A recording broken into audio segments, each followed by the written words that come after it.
So why have we got an £11 million white elephant been built here? So we've got a 440 space car park, new bus station, and what they're classing now as a community area.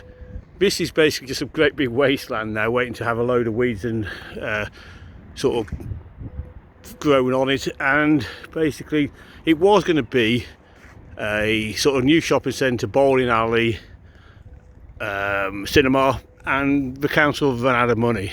Now obviously they've blamed the HS2 on this, but as you look around this town, you've basically got an old JD Sports closed up, you've got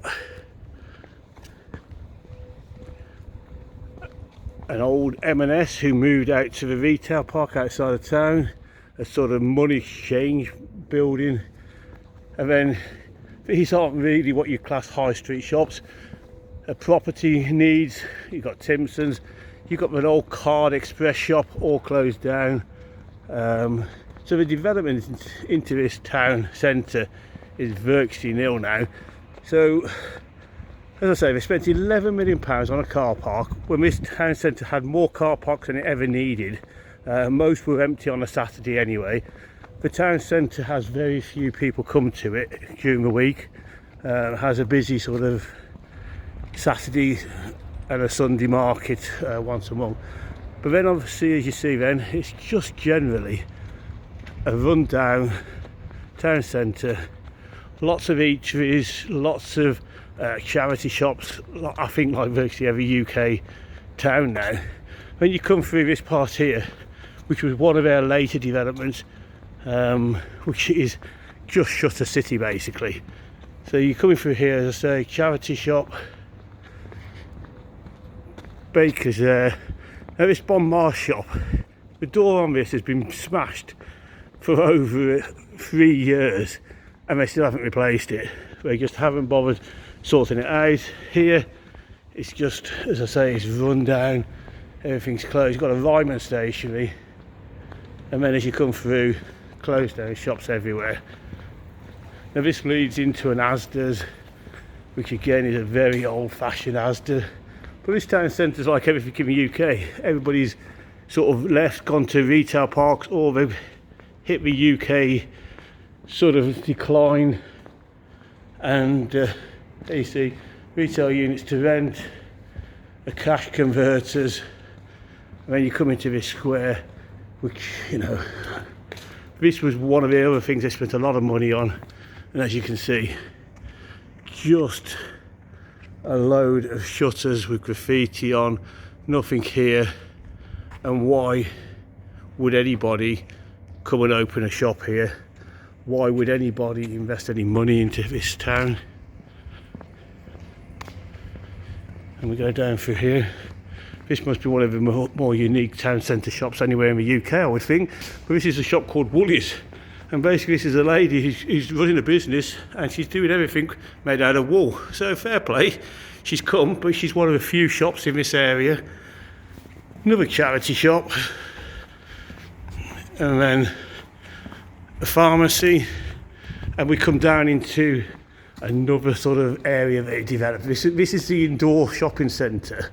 But again, like most now in the UK, closed down. Iceland closed down. Over there was the Argos shop, closed down. We've got a B&M, and basically the only thing that's new open in this town now, really, for the last 3 or 4 years, I've been very small little shops. But as you can see, these have all just moved out. Iceland moved out last year, moved on to a retail park into the food warehouse. Then you've got a Pound Stretchers, a B&M, and the actual big brands are nowhere near this place. So that shopping centre there obviously closed at the moment, but it has about half a dozen shops in it. The old Wilkinson's was in there, now boarded up. So the investment into this town centre is, as I say, is minimal, apart from £11 million on a car park for a town centre that's closed. Now, if anybody can tell me why you would invest £11 million when roads of England have got potholes galore. You know, everything is just run down. Why would you spend £11 million on it? There's no point. No one could use it because there's no shops to come to. So this is what we got as a new thing into our town centre. And there you have it, a McDonald's. So for all their investment, £11 million, we got a McDonald's with its own car park anyway, and nothing else into this city centre. We've got an Asda, which must be the oldest Asda in the UK. It's basically in two halves. So one half is the food market, and the other side is a clothing market. And basically, you have to walk across an alleyway between the two, and there's nothing else here.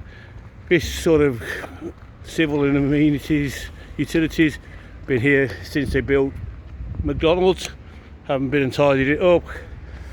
And this piece of tarmac here across the road is probably the only time they've actually filled a pothole in this town. You drive around it, they're everywhere, as is everywhere in the UK. So the question to everybody out there is, why would a council spend £11 million on a multi-storey car park for the amount of shops that are open in this town? Answers on a postcard. Cheers, thanks, bye bye.